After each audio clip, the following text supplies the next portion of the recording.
Once you switch to ROAS goal, what is the best way to start running ads for new products that you launch? Well, if you switch a ROAS goal on, you can't launch new products because those new products won't have any conversion history, and the goal will exclude those products from ever being seen. Hey, do you want to unmute and talk about it if you want to? Might be easier. Caught Mike sleep. Yeah, can you hear me? Yep, gotcha. Awesome. Yeah, I was just thinking for like, so once you go and you've been running this for say a few months and you get your, you want to turn on a ROAS goal, then if you go to launch new products, say, you drop new products, then what would be the best way to introduce those into a campaign? Yep. Safest way is to introduce those into a campaign that has a ROAS goal.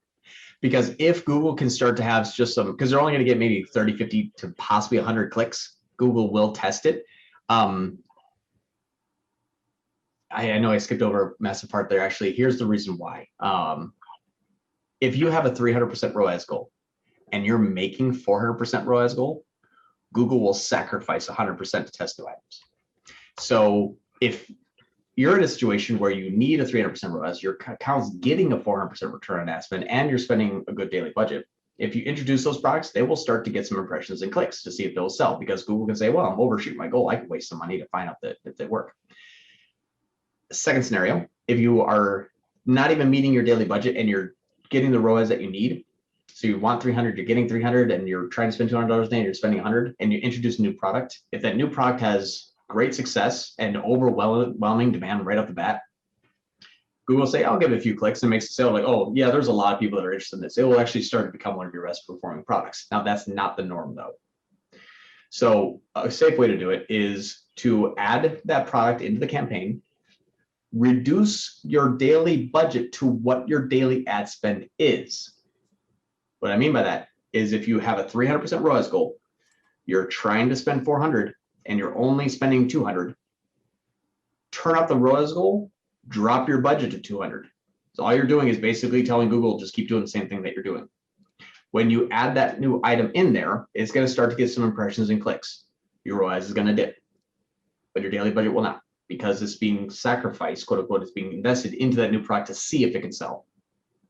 You have to give it at least, whatever your time lag is, plus a month, essentially. But that's what you have to do to test those new products. If you start to see that it got a couple clicks and then just died, Google says, hey, no one even stayed on the site longer than 10 seconds. No one viewed this product. No one added to the cart. Let's just not run this. Then you know that new product is not going to run very well. Turn on your ROAS goal, bring your budget back up, and just leave it on in case demand starts to pick up for that item. You'll start to see it start to increase. Perfect. That was very helpful. Thanks. Yep, you got it. Osama, how do you scale a campaign without a ROAS goal? If it's doing good without a ROAS goal, how aggressive can you get without killing your campaign? Oh man, I bet yellow leaf hammocks. I went from $200 to $1,200 in a month and a half per day, because I added.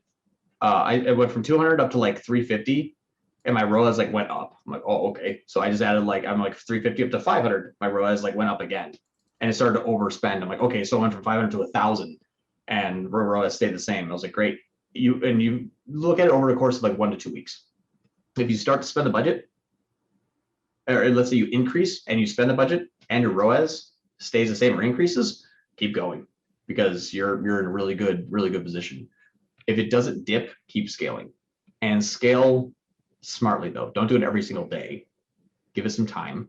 What is your time lag? Your time lag is like, a lot of times it's like, hey, people take on average 3 days to convert. All right, good. They can do it weekly. If it's like, hey, 21 days, your ROAS most likely will dip, and you have to wait that time. But if you have a good ROAS goal, what also could end up happening though is you just find you found the balancing point. If I spend $100 a day, I get a 500 ROAS. If I spend $200 a day, I get a 400 ROAS. If I spend $300 I get 300 ROAS. If I spend $400 a day, I get a $200 ROAS, and that just never changes. It just is very, very cyclical.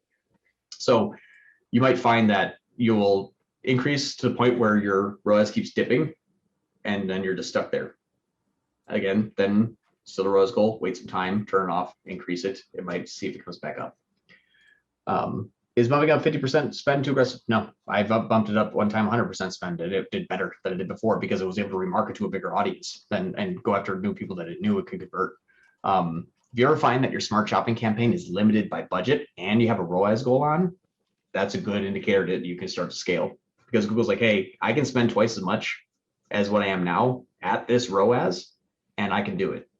That's a great indicator. Those are like unicorns. When I see a smart shopping campaign with a 500% ROAS goal that's limited by budget, I'm like, yeah, all right, just start cranking it up. You can get fairly aggressive.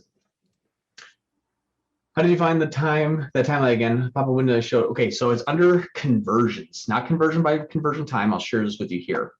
It's by conversions. So you have to see this conversion tab here, and you hover over what they call the account. And when you hover over the conversion tab under account, it'll give you this window here. Now, not all accounts have this, but sometimes you can change this one here, this conversions. When you change this over to the conversion tab here, watch the little blue bar show up underneath the line graph. Boop. That blue bar that pulls up underneath the line graph, this tells you, hey, things aren't tanking. Your conversions aren't going down. It just means that the people that clicked on the 31st haven't bought yet. And you'll see that it always looks like it's tanking. That's why I like conversion by conversion time, because when you look at conversion by conversion time, you're like, oh, okay, all is well. We have a little bit less sales here, but again, still this is just more recent sales here. So I like conversion by conversion time because it reduces time lag greatly. It doesn't give you the visual that it used to, but you'll see that it pretty much looks like non-existent here. This just means that we think that 12 more sales are going to happen between May 18th and today. Today, we think only 87% of the sales that are coming through this area here have come in.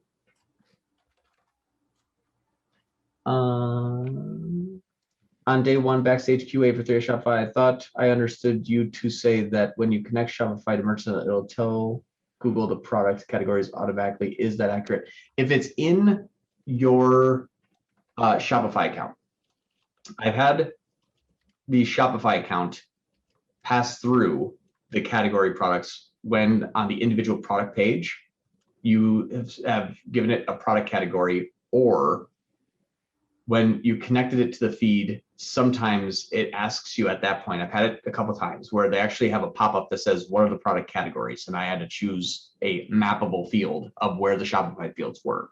I don't know if it was theme dependent. Again, I don't really set up a lot of Shopify accounts. So I don't know all the variables. I set up a lot of Google Ads accounts.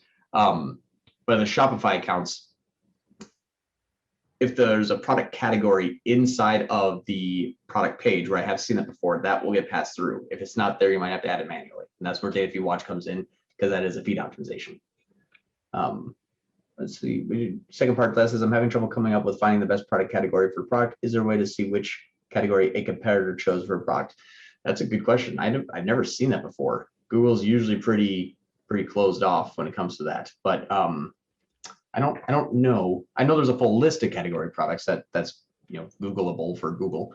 I just couldn't tell you which one the best one. If you wanted to, maybe leave it off. If you're not sure, or I would rather leave it off than sacrificing possibly heading Google down the wrong path.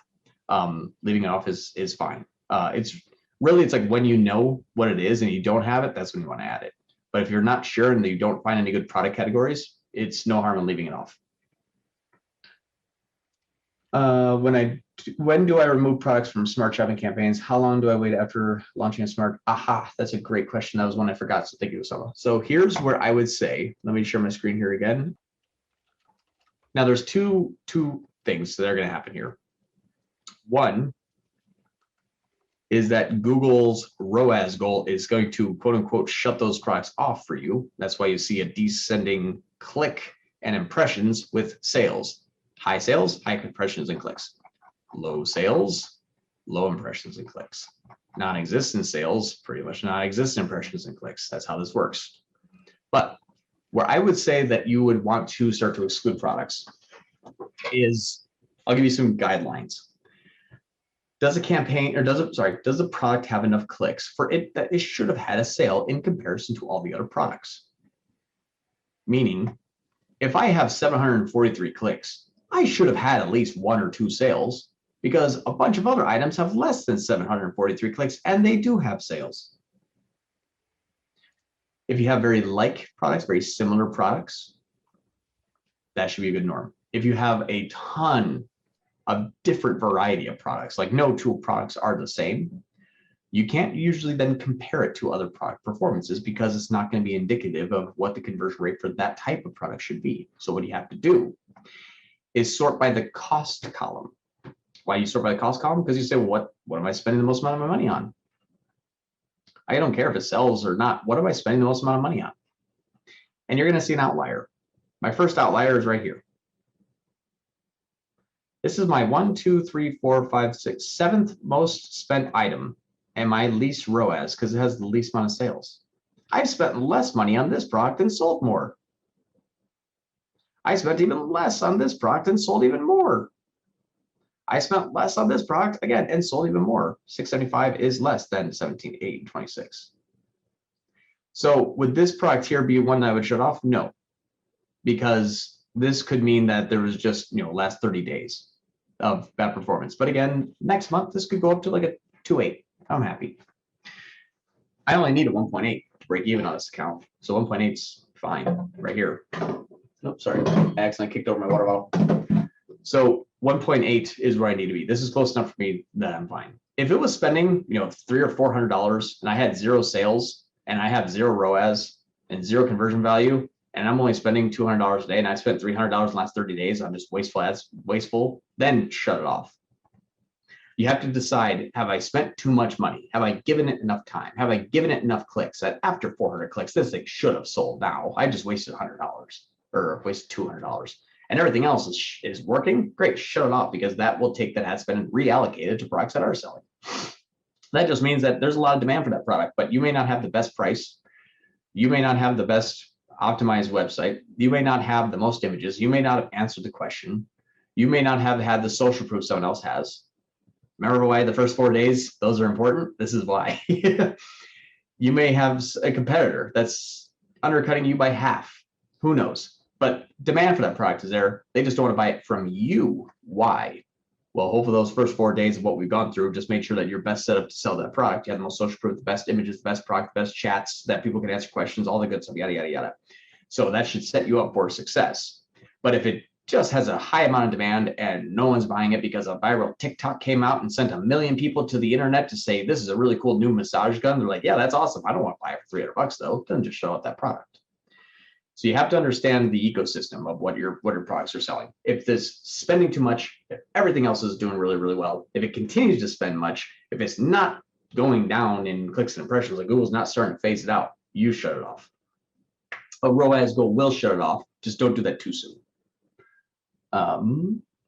Is the time to conversion metric only available for smart shopping campaigns? No, available for every campaign. Available for every campaign. Lead generation, even without e-commerce, same thing. It goes off of conversion. How long does a conversion take place? And that conversion could be a phone call, could be a chat, anything. So just a conversion. If I'm having trouble coming up with finding the best Google category for product, is there a way to? Oh, we already touched on that one. Yeah, that one I really wish I could. Now here's the reason why we've used SpyFu, SEMrush, iEspionage. We've used all the tools. I use it against ourselves because we run Google Ads and we spend about 10K a month in Google Ads for ourselves to generate our own leads for our own business. And when I use SEMrush and SpyFu and iEspionage, it says Solutions 8 spends anywhere between like $100 and $400 a month. The other people think I'm spending like 470 grand a month. Like, okay, so all of these competitive ecosystem, all the competitive tools are telling me like really, really different varying degrees of accuracy. And so I test it against myself. Oh, can I comment on that? Because yeah. I think, and this is an arrogant theory, but I actually believe this very strongly because I've noticed the same thing. I noticed that some of them get a lot closer with what we know, especially with clients. If I bring on a client that has been spending, they're able to estimate it with a fair degree of accuracy. When we take the client over, the accuracy begins to be disparate and the assumed spend increases, sometimes dramatically, sometimes not, but generally it's an increase. Here's what I think. And again, everybody hopefully will forgive the arrogance here. I think that we spend so efficiently and that we run our campaigns so much more efficiently than anybody else runs that the assumed spend is about equal to what we would have to spend in order to get that visibility through the way that other people run. I would say so, and even consistently too. There's a lot of people that just a lot of agencies, they have to show a massive amount of button pushing to justify them charging.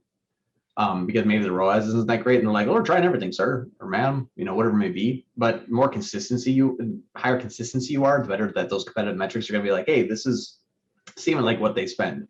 But if you spend like 10 grand a month, and then 2 grand a month, and then then 5 grand a month, and then you pause for a month, and then you spend 15 grand a month. It's like, yeah, they spend anywhere between 5 and 15 grand per month. It's like, well, that's not really accurate. So the competitive metrics, I don't like them too much. I'll give you an example here. So here's iEspionage. I love iEspionage. I use it for lead indicators. But Soleil.com, last month's stats. Yeah, we spent 10 grand last month. It thinks we spent $15. And it thinks I have 100 keywords. It thinks we're going after 677. I don't even go after that one. That's just exact match expansion right there. Yeah, I don't go after that one either. So again, it's like, hey, these are the best performing ones. No and no. Pay-per-click sites, no, that's not good for me. So again, competitive ecosystems don't base expensive decisions off of a competitive tool. So if you, and all that means to say is, if you do find one that gives you that, take it with a grain of salt and say, am I willing to spend 10 grand per month on this? If not, don't make the expensive decisions off of that. Someone says, what does audiences have to do with smart shopping campaign? I heard people say you need them for a smart shopping campaign perform properly and retarget properly. Are you talking about uploading a customer list? So uploading a customer list does two things. One, it better differentiates between a new and repeat purchase. Gives them an identified cost per acquisition to say, should I go after A or B? The other part is it gives you this capability here. I'll share this with you. I don't recommend using this unless you know what you're doing. And I'll explain to you what this means. There's a tool called New Customer Acquisition. I'll show you where to find it. In settings, in a smart shopping campaign, it'll say conversion goals. It defaults to this here, account level conversion settings. There's a new one called campaign level conversion goals, and it's after you've uploaded a customer list. You can't upload a customer list until you have $50,000 in ad spend for the lifetime of the campaign. Now, Google, like a week and a half ago, said, we're getting rid of that. I haven't seen it yet. It's still there. I keep trying. It's not available yet. Maybe one day, in the next, hopefully 1 to 3 months, it'll be available. But until then, you have to spend the 50 grand. 50 grand of lifetime spend of the account before Google allows you to upload a customer list. When you upload a customer list, here's what you get to do. I get to say, okay, Google, go after anybody that is going to sell or that's going to buy one of my products, new and existing. And it's going to say, okay, and it's going to automatically do that by default. But if I said, hey, Google, I want you to focus on new customers. It's going to say, okay, well, what's a new customer worth to you in addition to what they would automatically or already buy? That's a scary answer to Google because it's going to base ROAS and all of your data is going to be based on this. And here's what I mean by that. When you select new customer acquisition, it says, what's the additional value you're going to assign to a conversion from a new customer? Like basically, what's going to be your about LTV if they don't come back through Google Ads? Well, an existing customer online purchase, Google says is worth $49 for us.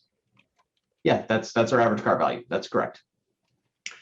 But if I said this here, I'm going to use an extreme example. If a new customer comes and they spend $49, my conversion value that day is going to read $550. My ROAS is going to look like I had $550 worth of sales from that one sale. My cart value is going to say $550. All of the metrics are going to be fluffed inaccurately to what you tell Google a new customer is actually worth to you. Because you said, well, after repeat purchases on a 2x on average LTV, a $45 purchase turns into a 90. Well, great. That first purchase that didn't make you 90 bucks is going to look like Google made you 90 bucks.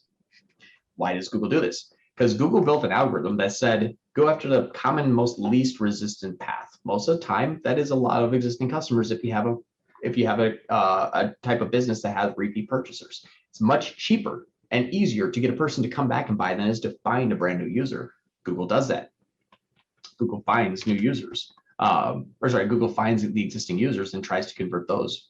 Not first, but very often. So what Google built is a counter to their own algorithm that says, hey, Google, you're going after cart value. So if I artificially raise the cart value on a new customer, you'll think they're worth more and you're going to start to go after those people. But your ROAS is going to be off.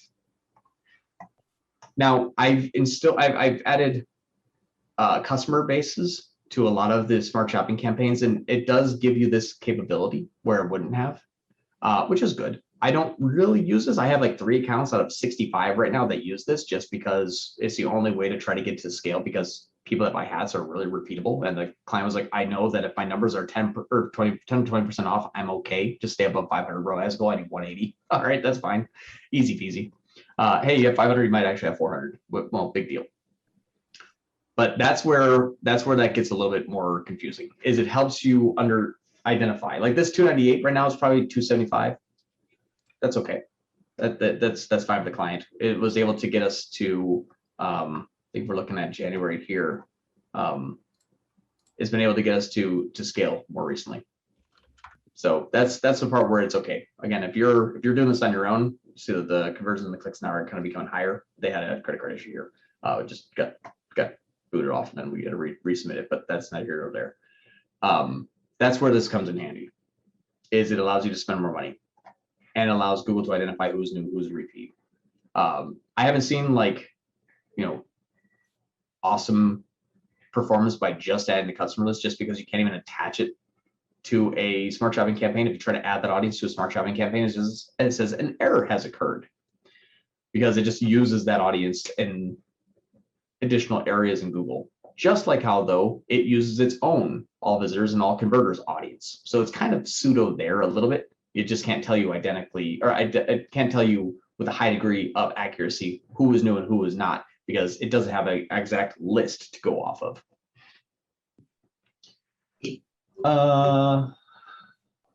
Michael Johnson. All right, this is a big one. Once I'm ready to start putting a ROAS goal on my smart shopping campaigns, if my break even is 500 ROAS, how far below that would you recommend going, since smart shopping often brings the initial visits, traffic, and then a brand? That's a really good, good question. We had another client, and Michael, just quick question: what other platforms are you marketing on? We're only on Shopify. I'm sorry, I mean like Google. Are you doing like Facebook and Instagram and the other ones? No. Okay, good. So if you're just doing Google, then that's easy to identify. Analytics will tell you that, because analytics is going to be a little bit more of an all-channel conversions. You're going to your directs and your organics. But what you're going to need to do is have a baseline of what was the last, I would say, possibly 2 months worth of metrics by channel. And then as you start smart shopping and start to increase it, look at what your Google Ads conversion tracking is telling you is the revenue. Look at what analytics is telling you is the revenue. Find the delta between the two, and then find what your organic and your direct have increased to, both in traffic and conversions, and then add that total together to find what your actual return on investment was. Analytics is going to be the best way to identify the top conversion path, but since you're not running Instagram and Facebook and Snapchat, you're not going to have a lot of other direct and organic traffic influencing those rises in those audiences. It should be directly attributable to only smart shopping turning on and turning off. So we found an additional 100% return on ad spend that Google did not find that when we went into analytics. Now, it was an extreme example because the customer had like $1 in sales the last 90 days. And then we ended up making $30,000 in Google Ads. We saw $40,000 come in because it was additional like $8,000 in organic and $2,000 in direct. Now that was easy to identify what was outside the norm. Some scary parts though is what products are selling, what's your average cart value, and then how seasonal is your products. Because if you take the first quarter versus the second quarter, would that naturally have happened even without smart shopping? Would you have naturally risen in direct and organic purchases because of repeat and people just finding you organically? Identify, some commonalities, try to find a time period that's not just gonna be like, well, summer versus winter. Yeah, and you sell pools.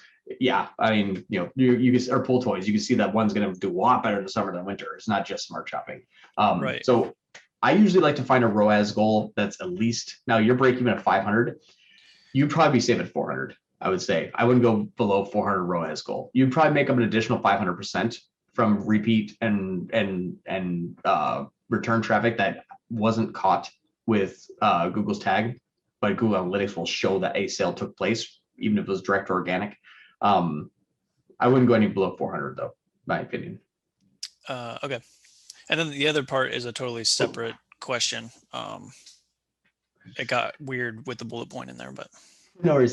Should be concerned about running smart shopping with the way our Shopify store blog is set up, since Shopify's blog platform is total crap, but we didn't want our blog on a subdomain. Our blog content is literally just product pages laid out, designed like a blog post. Well, yeah, I would say, have you run a DSA? Yeah. No, I have no experience with that. Before smart shopping, I'd run DSA, and I'll tell you why. Let me share this with you. And this is going to be something we're going to already go into, but it's just a lead indicator. There's a company called that we run the DSA for at a very high rate, and it works really, really well. And you can see that this is starting to scale recently. As the clicks went up, so my conversions, everything's looking good, scaling good. This is lead generation. This isn't e-commerce. What you'll see here is the last 7 days of my DSA campaign, my dynamic ad target is the homepage and the apply page. And the homepage and the apply page have very little content on it. Well, I wouldn't say little. This would hopefully about the size of your blog, maybe. Would that be fair to say, like, this would be about the size of physical content as your blog on a product page? Maybe more, maybe less. Yeah, we don't do like really long form. We don't write like thousands of words for our blogs. It's like a few hundred words on a page. I would say, just for my content writing days of reviewing this, probably 450, 500 words. Right, yeah. What do you think? You're probably better at that. How many words do you think are on this page? I'm scrolling up and down. Looking, sorry. I just got really, really, really, really good news, by the way, that I'm going to announce at the end of this. Cool. On a quick hunch, what do you think here is about the words on the page? 500. I'd say about 500. Yeah. So let's say about 500 words. My dynamic ad target for DSA said if the URL equals this, start to show matches for it. Now this one is a new page called Google Ads. It's brand new, so Google really hasn't even crawled it yet. But this is just a specific landing page. If you have a new landing page, you can't really use it. Google hasn't crawled it yet. It hasn't matched it. Here's what's cool about it, though, is I know that in this one ad group, on this one dynamic ad target, my search terms look like this. Oh no, hold on. Let's write my search terms. Let me click on the right button here. Looks like this: pre-settlement funding, same day pre-settlement loans, settlement loans, best loss loan companies, class action lawsuit loan companies, law cash funding, laws on lawsuit loan. Okay, all this looks here. What do? Well, we have lawsuit loans. Okay, are my search terms good? Yeah, like pre-settlement funding. That's like, these are all essentially different versions of lawsuit loans, best lawsuit loan companies. This looks good. That's why my conversions are excellent, and that's why my campaign, even on lead generation this last week, has a 27% conversion rate. Everything looks fantastic. The reason why this is happening, though, is because I can see that the content on the page is relevant to who is searching. Your difference, though, is going to be, are they buying? If they're not buying, it means that the content on the page isn't content that someone is searching for when a sale takes place. So you would need to update your content on your site, on your product page specifically. If you launch smart shopping, you're going to find that there's a lot of ways that people are going to find you. You just can't see that yet because you don't get search terms at smart shopping. And over time, it'll say, stop showing for this, start showing for that, because we end up finding that this term is better. But a prerequisite to that is run DSA to that page only. See what type of search terms come from it. See what people are buying and what they're not buying based on search terms. And then you use those search terms to then adjust the content on your site. When people search this, it's relevant, but no one buys. When people search that, it's sort of relevant, but people buy a lot more. Change your title then. So use DSA to identify the search terms. And you can do this on e-commerce. So you don't have to run only shopping. That's why we say run a DSA campaign. So you can kind of see what people are matching for in the search network and if they buy. But that's a really good way to identify what is going to happen if I launch a smart shopping campaign and I won't be able to see it. An even simpler way to do this is to take this page here, whatever your product page is. Oh, here, let's do this. What's your product page? Do you have one that I can use as an example? Well, so there's two different though. So I'm worried about the product pages that are designed as just content. Is that what you're talking about? Where you can't, nothing is for sale. It's just like informational stuff, and it's literally the blog part of the website. But the way we designed it, and so I'm concerned with like everything is all on just our store.com, our blog, our products that we sell, everything is just all one big thing. And we have no good way of like Got it. filtering URLs. There's no like blog dot or slash blog. It's all just intermingled. And so if we start to do like remarketing and or dynamic whatever, I'm just worried about like total irrelevant stuff, because we get a decent amount of traffic to the free like informational content that we have. It's actually the majority of our traffic, just through like organic and Pinterest and whatnot. Got it. Well, the good news is that Smart Shopping is only going to use your product pages. It doesn't use your blog at all. It's only the product page. Now, if your product page is the page where your product is there for sale and it's inside of the blog, then you have an issue. But if you said, hey, I have product pages and I have blog pages, Smart Shopping ignores blog. Yeah, they're just they're products, but the price would have a $0 value, so they wouldn't show up. They wouldn't be like in my feed, I guess. Anyway. Okay. Yeah. Right. And if your feed was setting it to the link to that product was in the blog, then that's bad. Then we want to make sure that it goes to your product page. But Google ignores your blog on Smart Shopping. And dynamic remarketing, you can have 50,000 people go to your blog, but if no one ever ventures into your site and starts looking at products, dynamic remarketing doesn't even go after those people either. Okay, so I was concerned when you were talking about like when you were setting up the generic ad or whatever and saying if it can't match an ecom product ID or whatever, like that it would just show this generic thing. And so I was thinking like, well, crap, if it's going to start showing this generic thing to all these people. Yeah, and that actually could be what happens. But one of the ways to mitigate that is to make sure that you're using maximized conversions and setting it on a low bid, like or low daily budget, like $10 a day, because it's going to go after people that are most likely to convert, which are people that are product viewers. And then you're not going to spend enough to say like, yeah, we went through all $10 worth of product viewers. Let's go after the $100,000 worth of blog viewers. Gotcha. Okay, very good. Cool. What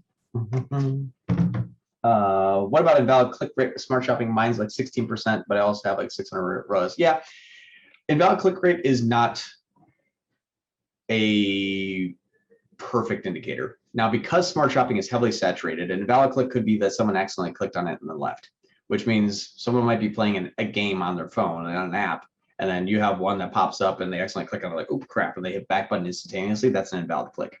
Now, because if you look at your impressions on a 30-day period could be 865,000.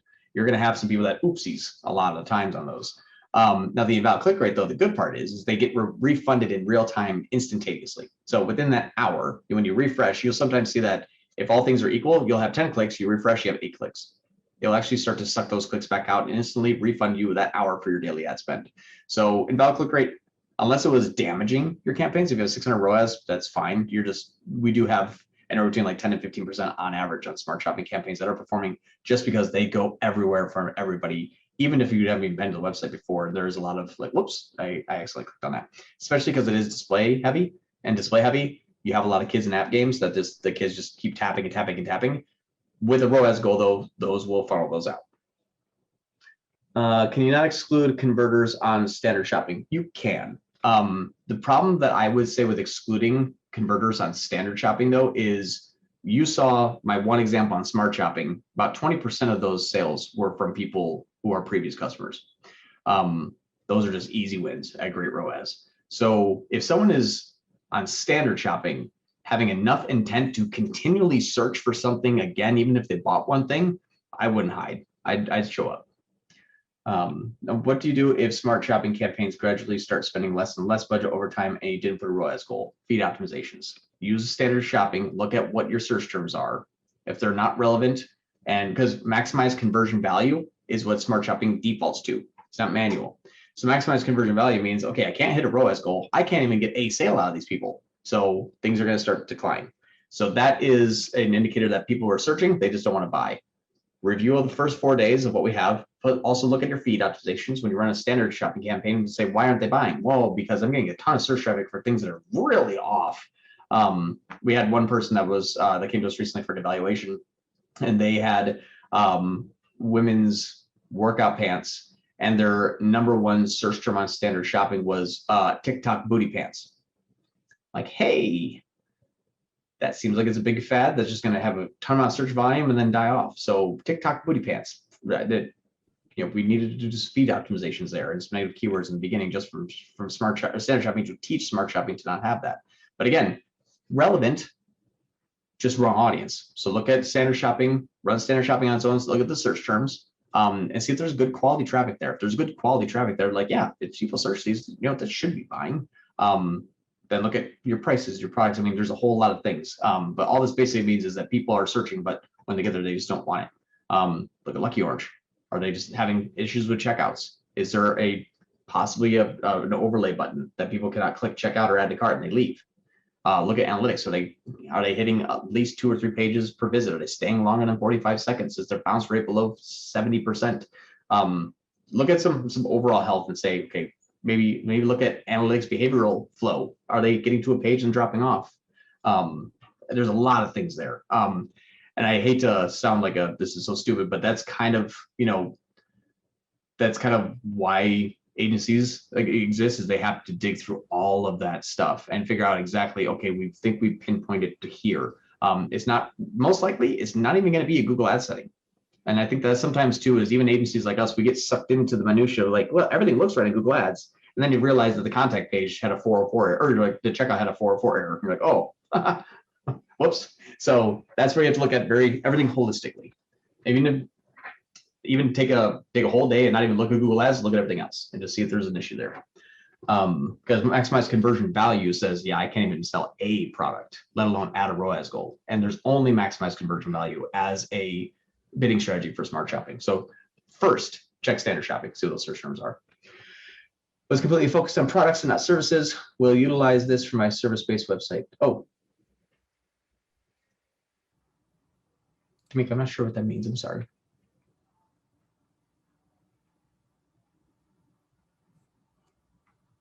I think Tamika's just commenting on the fact that she likes the strategy and she's going to make an adjustment. Oh yeah, Google Ads is great for lead generation. Lead quality is sometimes hit or miss. And that's the hard part. Sales is easy because it's like lead quality just means that they buy or not.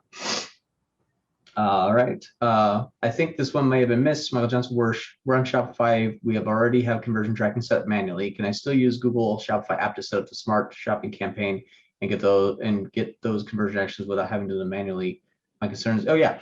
So what I would do is do the same thing that you would normally do in setting up the Shopify. Just when those conversion actions pop up in Google, just turn them off, and don't uncheck them. Just turn them off.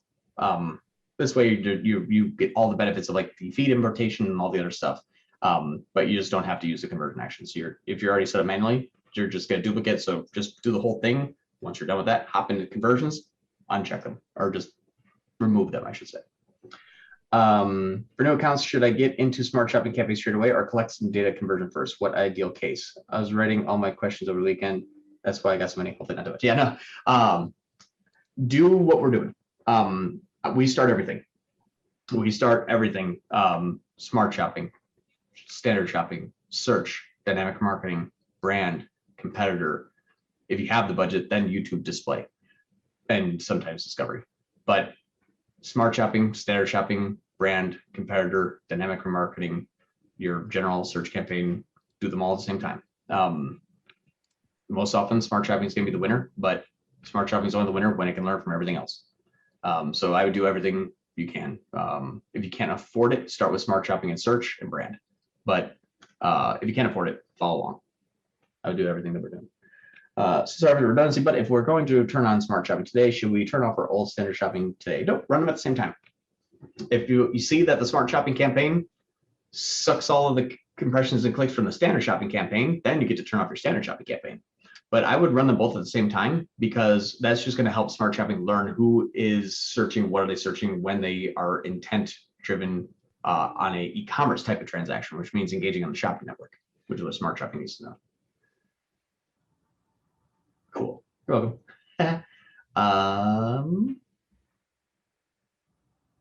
We have a robust giveaway funnel for lead generation traffic from Facebook. Would you run Google Ads to that giveaway page? And if so, in what way? Not really. If it's working on Facebook, my opinion is the high volume, low CPA driven, low barrier to entry, impulse driven, Facebook wins. And I would say that's absolutely true. You can replicate it on Google. I would use display on YouTube. You have to test between custom audiences and DSK, which is something we're going to cover when we build those out.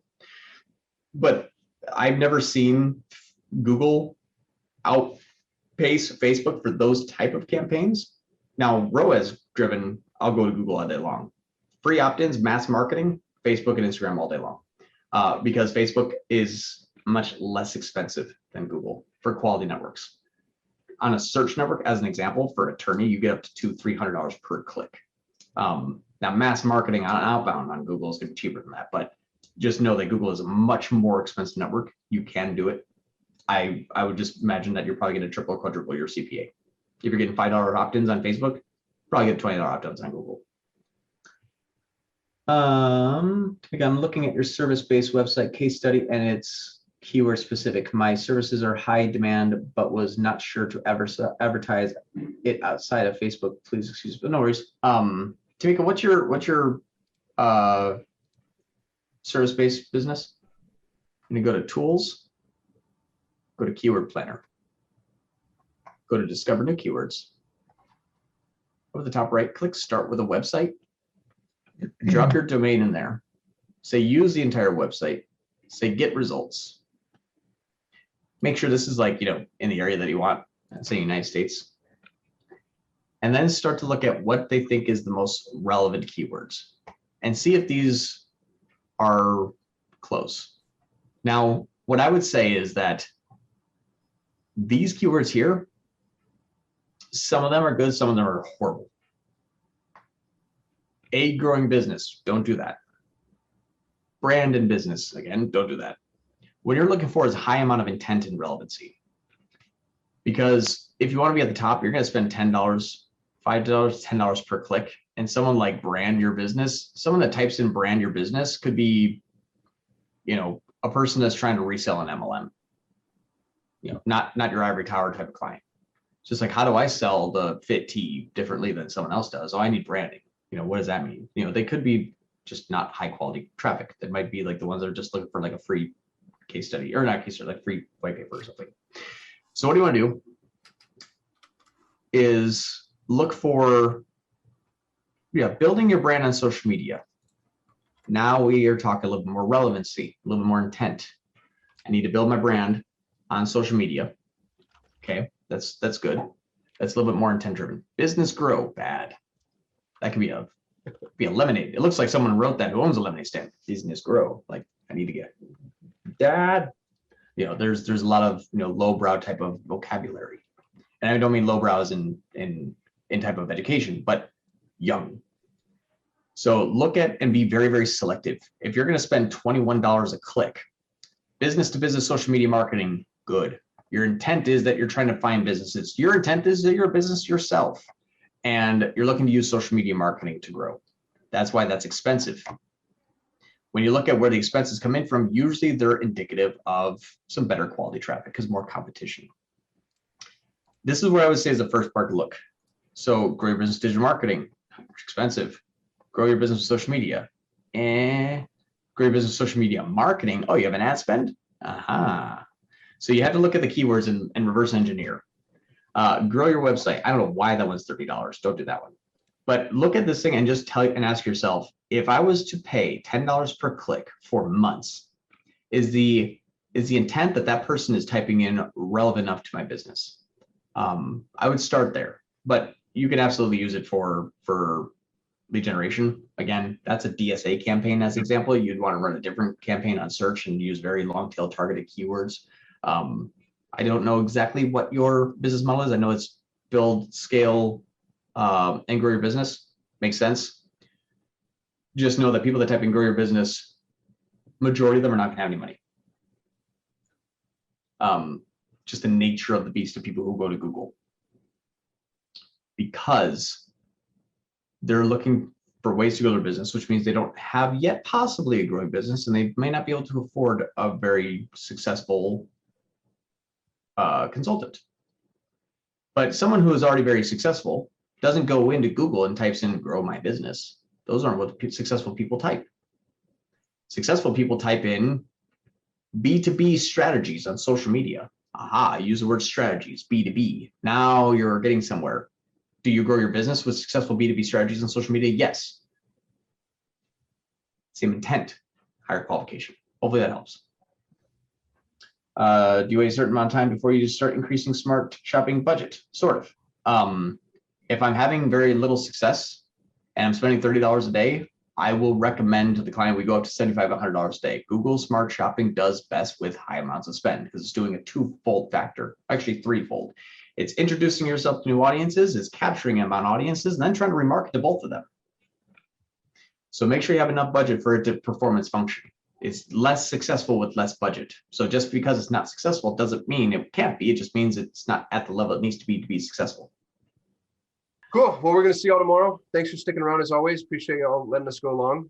And yeah, good job. High five. Yeah. Another day down. Thanks, everyone. I really appreciate it. Bye, everyone. Thanks, everyone.